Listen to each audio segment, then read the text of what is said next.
compatible à 84%. Frédéric et Émilie se sont dit oui devant les caméras de M6, dans l'émission Mariés au premier regard. Hélas, le couple a finalement décidé de divorcer et a pris des chemins séparés. Dans un entretien accordé à Télévision Mag, le mandataire immobilier de 40 ans a confié « Dans cette expérience, je savais que je pouvais rencontrer une femme sincère, mais je pouvais tout aussi bien être confronté à une femme qui cherche juste à faire le buzz pour rebondir par la suite. Donc j'étais méfiant et observateur. » Déçu, il a expliqué, lorsque je lui ai fait ma blague, elle a retourné ses doutes contre moi en se demandant si je faisais cette plaisanterie pour le buzz. Ça m'a bloqué.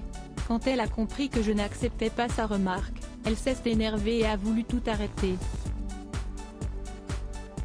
J'ai pris mes chaussures et je suis parti faire un tour pendant 1h30. Au cours de cet entretien, Frédéric a estimé qu'Émilie lui avait ouvertement manqué de respect et que cela avait brisé quelque chose en lui. Il y avait eu des mots en off. Avoir un fort caractère ne justifie pas les écarts de langage, a-t-il estimé. En colère, le mandataire immobilier a lâché, en faisant écouter les notes vocales de mes échanges à Émilie, elle a commencé à me dire que je faisais l'agneau, que je n'étais pas un homme et que je n'avais pas de couilles parce qu'elle trouvait que j'avais manqué de fermeté avec la production. Parce qu'elle, dans la journée, avait également contacté les équipes de tournage pour demander la même chose mais avec davantage d'agressivité. Frédéric, c'était inacceptable d'entendre ça évoquant le point de non-retour. Le jeune homme fraîchement divorcé a expliqué, ce sont d'abord ces éclats de colère répétés qui sont de véritables feux d'artifice. Ensuite, elle m'a répété à plusieurs reprises que Lina n'était pas ma fille et que je n'avais donc rien à lui dire.